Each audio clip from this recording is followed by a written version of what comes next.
गृह युद्ध। पिछले वीडियो में हमने देखा था कि बोल्शेविक निजी संपत्ति की व्यवस्था के पूरी तरह खिलाफ थे और जमीन को सामाजिक संपत्ति घोषित कर किसानों को सामंतों की जमीनों पर कब्जा करने की खुली छूट दे दी गई। जब बोल्शेविकों ने जमीन के पुनर्वितरण का आदेश दिया तो रूसी सेना टूटने लगी। क्योंकि ज्यादातर सिपाही किसान थे, वे भूमि पुनर्वितरण के लिए घर लौटना चाहते थे, इसलिए सेना छोड़कर जाने लगे।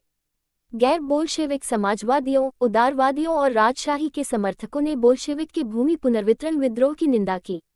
उनके नेता दक्षिणी रूस में इकट्ठा होकर बोल्शेविकों रेड्स से लड़ने के लिए टुकड़ियां संगठित करने लगे।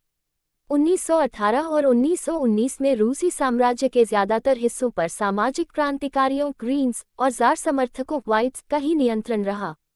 उन्हें फ्रांसीसी, अमेरिकी, ब्रिटिश और जापानी टुकड़ियों का भी समर्थन मिल रहा था। ये सभी शक्तियां रूस में समाजवाद को फलते फूलते नहीं देखना चाहती थीं। इन ग्रीन्स और व्हाइट्स के टुकड़ियों और बोल्शेविकों के बीच चले गृह युद्ध के दौरान लूटमार, डकैती और भूखमरी जैसी समस्याएं बड़े पैमाने पर फैल गई। व्हाइट्स, जो जार समर्थक थे, बेसब निजी संपत्ति के हिमायती थे, उन्होंने जमीन पर कब्जा करने वाले किसानों के खिलाफ काफी सख्त रवैया अपनाया। व्हाइट्स के इन हरकतों के कारण तो गैर बोल्शेविकों ग्रीन्स, व्हाइट्स और उदारवादियों के प्रति जनसमर्थन और भी तेजी से घटने लगा। जनवरी 1920 तक भूतपूर्व रूसी साम्राज्य के ज्यादातर हिस्सों पर बोल्शेविकों का नियंत्रण कायम हो चुका था। उन्हें गैर रूसी राष्ट्रवादियों और मुस्लिम जदीदियों की मदद से यह कामयाबी मिली थी। जहां रूसी उपनिवेशवादी ही बोल्शेविक विचारधारा के अनुयायी बन गए थे, वहां यह मदद काम नहीं आ सकी।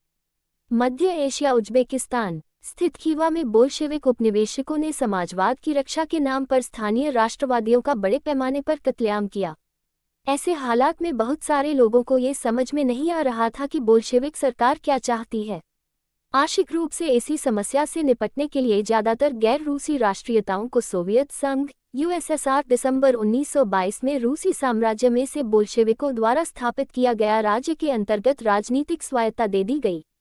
लेकिन क्योंकि बोल्शेविकों ने स्थानीय सरकारों पर कई अलोकप्रिय और सख्त नीतियां जैसे भूमंतुवाद की रोकथाम की कड़ी कोशिशें थोप दी थी, इसलिए विभिन्न राष्ट्रीयताओं का विश्वास जीतने के प्रयास आंशिक रूप से ही सफल हो पाए।